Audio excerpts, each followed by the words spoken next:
Here we are into August, my good man. There's Marco D'Amico. I'm Sean Starr, and we're still waiting for some trades. But before we get to that, let's welcome in a proud sponsor to the show. It's Little Bear. You can find them at littlebearonline.com. Yes, as you can see right here, it is the best for your pets, proudly serving Montreal pet owners since 1994. They got unbeatable deals, especially if you like to give freeze-dried foods or food toppers.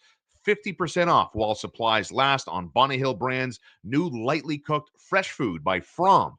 Buy one, get one free, or buy any 4-star dry food and get a 1-pound chub for free. Weekly and daily deals all month long at littlebearonline.com, where 10% off comes with your first order with the promo code ORDER1. I'll be able to enunciate properly as we move along. Marco, what's good, brother?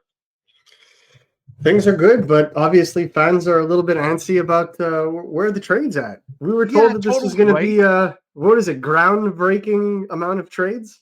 Earth-shattering was one thing from a noted insider, super agent, very vocal on social media throughout the season, defending his clients, was out, get ready, big deals are coming, and here we are into almost pretty much mid-August, and we're still waiting, but maybe things are coming, because if we look back over the last couple of seasons, August 19th, Jordan Harris to Columbus for Patrick Laine and a second round pick. Okay, that's one. What about August of 2023? Mike Hoffman, Jeff Petrie, and then Jeff Petrie to Detroit. So it appears in the last couple of years, Marco, maybe we're a week or so away from the Montreal Canadiens making a deal. You know what my read on this is? I believe the general managers have all colluded. They've all said, hey, no moves. Can we get a few weeks off between mid-July into early August? I think there's a mutual agreement amongst all general managers that takes us down the path that maybe 10 days from today, we're going to be talking about activity in the National Hockey League. Am I a fool for being that optimistic for NHL activity coming in the next 7 to 10 days? NHL, probably. I wouldn't. I think that, from what I've been told, a lot of general managers are just not happy with their summer shopping and the way that they tweak their roster. There's a lot of anxiety in regards to that because there was such a strong competitive flair to last season. Like, there were a lot of teams in the playoff race deep into March, right, until some teams started carting off. But there were moments last year where you could be in a play, the final seed of the playoffs, and if you lost a game, well, you were 10th to last. So it was just that volatile, and I think that volatility created a sense that a lot of teams that normally should consider retooling feel like maybe they're not that far off from being competitive and making the playoffs again. Now, granted, that's not a recipe for significant success. That's a recipe for making money and getting that extra playoff boost, and I understand that and I respect that. But at the end of the day, it's created a sense of parity that has affected the trade market, and I think that's the key right now. Is we didn't necessarily see a wide range of buyers, wide range of sellers. Okay. But we had a wide range of buyers. And the issue is the currency that the buyers were willing to give the sellers were not wanting. The buyers wanted to give futures. The sellers wanted actual players. Right. And I think that's the problem, is even the sellers outside of maybe Pittsburgh, we'll see what happens with Rust, Carlson, and Raquel. But the rest of the league wanted player for player deals. You look at, JJ Peterka going from Buffalo to Utah, player deals. Like, it wasn't about picks, it was about players, because Buffalo doesn't want to take that much of a step back. That's why Buffalo couldn't find a trade for Bowen Byram, because teams were only offering futures or unproven players, and Buffalo was not about to get into that again. So they were able to kick the can 2 years down the line and get him signed and see if they could figure out something in between. Well, that's what the NHL summer is looking like right now. And I feel like a lot of fans are a little bummed because they were promised fireworks, and I don't blame them. But I think the thing that looms in this situation is also the 2026 draft, right? Where you have the superstar Gavin McKenna at the top, right? That everyone's talking about. But now you're starting to see them flesh out like the rest of that top 5, top 10. And it's a very intriguing class, which is the reason why you're not seeing offer sheets right now, because teams, given that volatility, that parity, teams could be handing lottery picks if they're not careful, if they perform an offer sheet. So that's a real thing then, right? Because we talk about this every now and again about you don't want to be the team that trades away your first round pick, and then lo and behold, the worst case slash nightmare scenario plays out, that by trading that pick through a variety of circumstance, injury, poor performance, coach firing, that pick you traded turns into Gavin McKenna that lands at the doorstep of another team. Like that, is that a real Or a thing? divisional rival. Like for the bad teams in hockey, right? Like the bad Well, teams in hockey. look at Phil Kessel, right? Look at how Phil Kessel left Boston.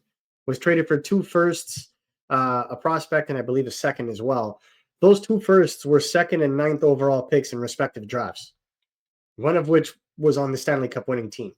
So there's that. You look, a gentleman that sits next to me during Canadiens games is a former general manager of the Ottawa Senators, Pierre Dorion, and he did it, and it happened to him within 24 months, right? In 2018, in 2019, Bowen Byram's pick, right? That was Ottawa's in the Matt Duchene deal. Crazy, and because Ottawa tanked, they finished low. That fourth overall pick ended up being what it was. The following draft, the 2020 draft, after Ottawa traded Erik Karlsson for what everyone said was an underwhelming package, that first round pick they got in that deal ended up being 3rd overall, which they used to draft Tim Stützle. Right. So you want to be careful because San Jose could have used a Tim Stützle in their rebuild. Obviously, maybe could have affected their, they're winning the lottery and getting Macklin Celebrini. So I do understand the what ifs. But I'm just saying you want to be careful about that because it could prolong your pain if you're a rebuilding general manager, right? So it's something to keep an eye on. It's the reason why the Canadiens aren't in on this either, because there is a reality, and they respect it, that the team could take a step back, especially if they run into injuries again. They were relatively healthy last year, I would say, outside of a couple of guys. So you got to give them credit, but what happens if they run into the injury bug again? You don't know. So that's one thing. But the other thing that I'm hearing specifically is that it's the Carey Price contract that's holding this up for the Canadiens, right? All of their discussions, all of the monitoring, all of this and that. Carey Price and his $10.5 million contract, they would like to move shortly after his bonus is paid out on September 1st. Once that happens, there may be, a move or two from the Canadiens where they move Price's contract and then try to fill. Right. They'll have about, I believe, 4 or 5 million left. They'll try to fill the rest of their roster out accordingly. So, I mean, you've brought that up, the Carey Price angle, like when the Canadiens were still involved in the regular season. That's been something that's been burning and been on the periphery, and now it's getting close to being right at the tip of your nose, right in front of your face, right? So it seems like it's a matter of when, not if, right? It seems very likely that that's going to happen. But when I hear that opinion from you, you know what goes through my brain is that the Canadiens, if we talk about their trade philosophy and ask the question out loud, why haven't there been moves and we're into mid-August now? They're just not at the aggressiveness level where they need to be the market setters, that they need to be the ones that other general managers say, man, we got to chase these guys. I mean, in my mind, that's the read on why this fan base in this market hasn't had to talk about a deal since, Logan Mailloux for Zachary Bolduc, so to speak. Yeah.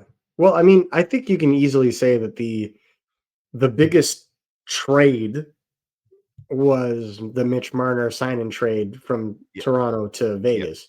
Right after that is the Noah Dobson deal. Right. So it's not like the Canadiens didn't do anything. They were one of the more active teams. Oh, they're huge winners in the offseason. Yeah, don't get me wrong here. Yeah. So I'm okay with that. And I definitely understand that. But at the end of the day, they're not going to fix all their problems in one summer. And I think that's kind of understandable of a rebuilding team. And most teams that try to do that falter, right? We saw Nashville try to plug all their holes last summer through free agency and fell flat on their face, right? So you got to be careful in those situations. But at the same time, you also don't want Ivan Demidov coming into a rookie season playing next to Jake Evans. No offense to Jake Evans. playing next to Alex Newhook. No offense to Alex Newhook, on a regular Yep. basis, Yep. right? You want to give Yeah, those him are at least. patchwork players here. Yeah. Well, these are players that you would more than likely see on a bottom six of a Right. competitive team, which is no Exactly. disrespect to them. I think they're great role Yeah. players in what they do, but I think that's where the anxiety is people are afraid that Ivan Demidov, if left to himself, won't be able to produce. I am of the ilk that anxiety is misplaced. My viewpoint is if Ivan Demidov is as great as everybody thinks he is, why would he need a center? He could make that.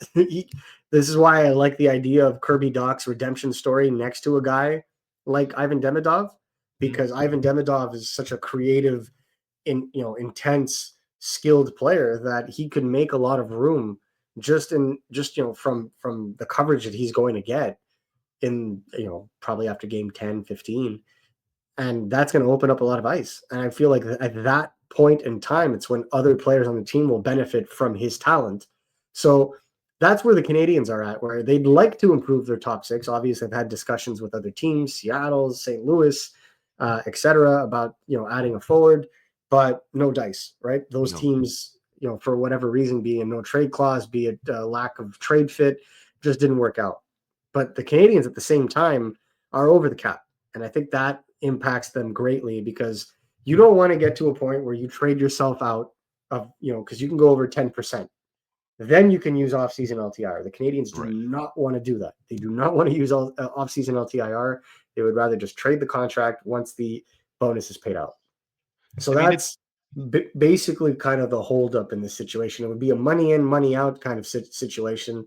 And above all, and I think this, Sean, I think this is where you're probably going to come in with me and be like, okay, I get it. They do not want a lateral move. No. They want to add to this team. And I think that's the biggest thing is I saw a lot of people be like, well, if they want a top four NHL like defenseman that could play both sides in Anaheim for Mason McTavish, like why not Caden Gooley? And I understand the sentiment, but at the same time, you would take a massive step back defensively. Agreed. Right, and which is saying something, because the Canadiens defensively at 5-on-5 last year were the best. They were good, and they steadily improved, but they struggled, at certain points of the season. So I don't think losing a guy like Gooley is the best kind of recourse in this situation. No, and they're trying to build a culture in Montreal. Like this is a very, very. I haven't seen this. I've been, more or less in the sports media scene in Montreal for 2+ decades now. I can't believe I just said that. But what seems so unique is how much these guys are like real friends, and that they understand that they're on the cusp of maybe doing something special here with a very tight group of very talented players for the first time. Like we spent time after Carey Price didn't get into the Hockey Hall of Fame on his first try in his first year of eligibility, talking about how the supporting cast in front of him wasn't what we would call murderer's row, right? So when we talk about the possibility of Cole Caulfield rounding his game out, right?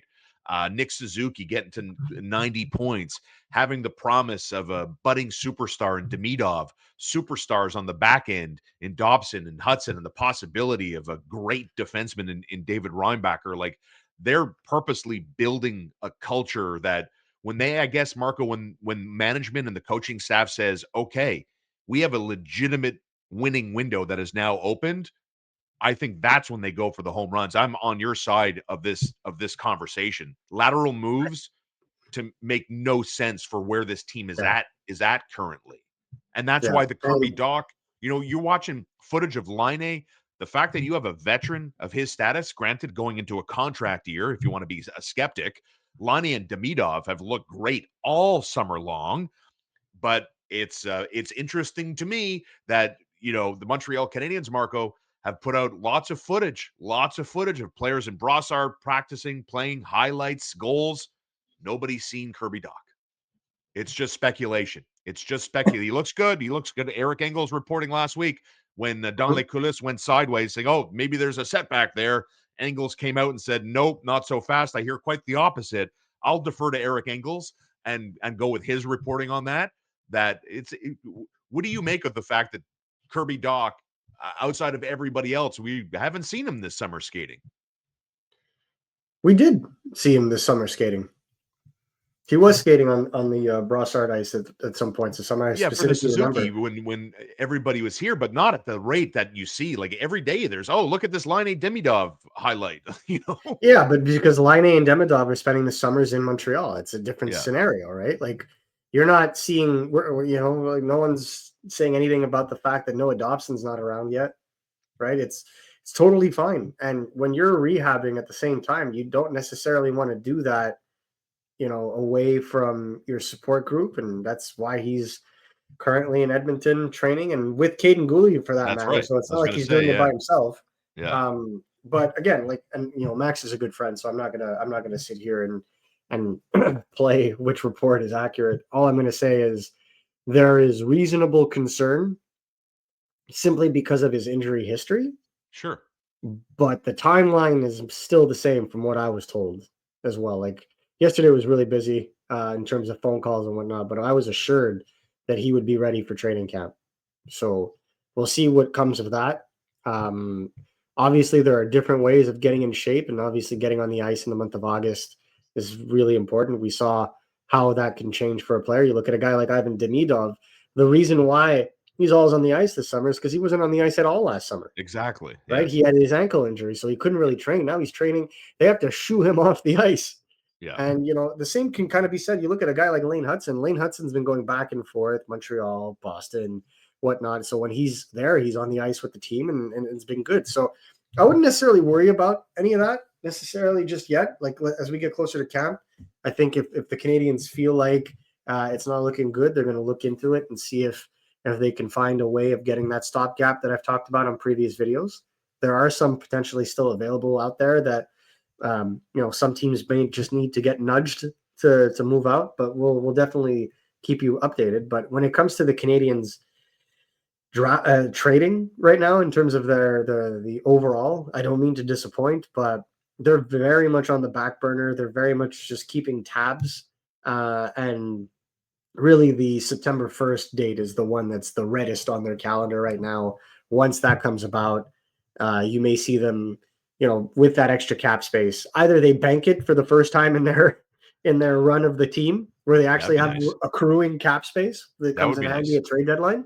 Yeah. Or they go and look at bolstering their team, at that point, because they won't be at a position of weakness from a salary cap perspective where they can trade Price and say, we're good, because they could always put Price on LTIR at the start of the season. There are ways around it at this point that could make it work.